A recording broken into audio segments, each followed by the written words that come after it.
Does your microwave do this?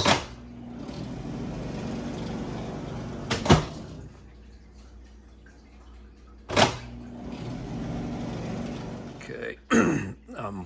First thing you gotta do is unplug it, kill your power source, either at the breaker or up above the microwave in the cabinet. Reason your when you open up the door and it turns on, you get some bad switches. Each one of these has a these are the door latches, and back in here you can't see it and it's too dark, but there's a switch behind each one of these, and then there's another one either above or below this one, so you got three.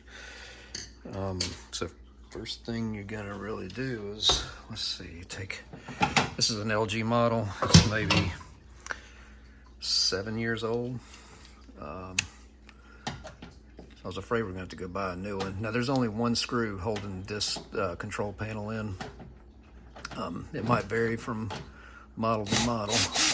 Just take that out, and this lifts up and down, and then you have everything going on in here. So what I'm going to suggest is take a picture of where all these plug into before you start unattaching everything. And what we're trying to get to is back here. After you get that panel off, you'll see 3 micro switches. There's 1, 2, and 3. Each one has a little tiny button on the top. I already know this is the one that's broken because these spring back into place. If I can get a better picture of that. I just put my finger in there. Well, no. You can hear it click and it springs right back. Same thing here. You hear it click, springs right back. This one, however, let me get that light on that. That one is just stuck in the down position, so I know that's the problem. It's really hard to get just that switch out, so if you take out this screw and that screw, we're going to take out this whole thing. Got a lot of room to work with, so you'll need a short little screwdriver. I just used my drill bit to be able to get those screws out. Now, this should just lift up. Pop that loose. This whole thing should come out.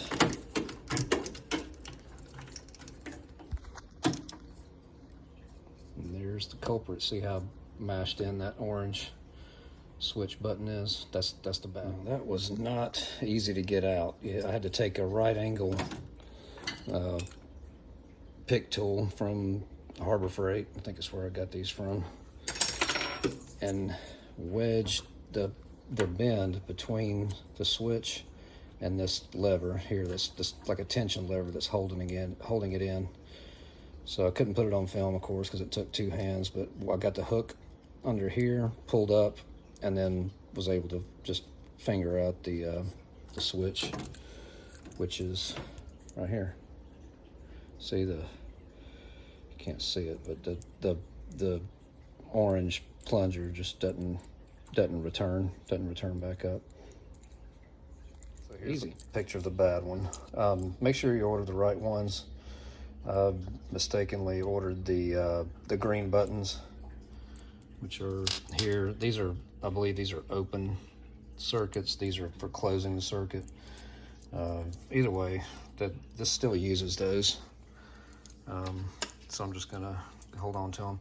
Here's the bad one. You see there's no spring left back in that clip, or the plunger. And then you can hear how this one works. Pops in, it goes in a lot easier than it comes out.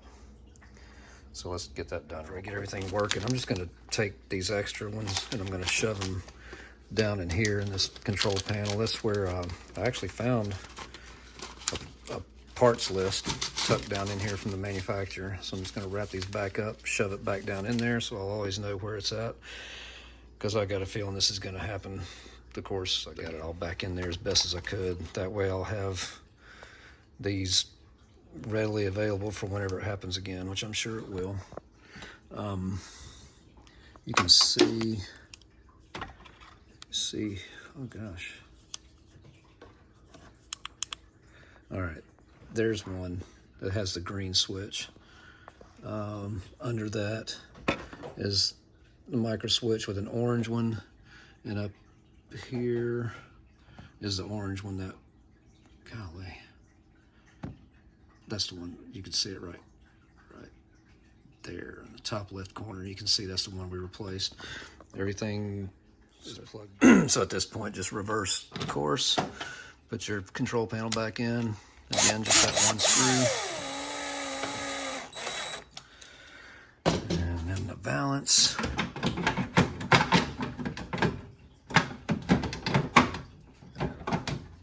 Go.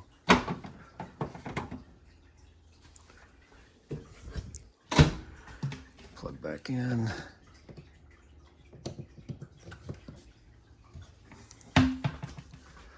Set clock. Let's do a test.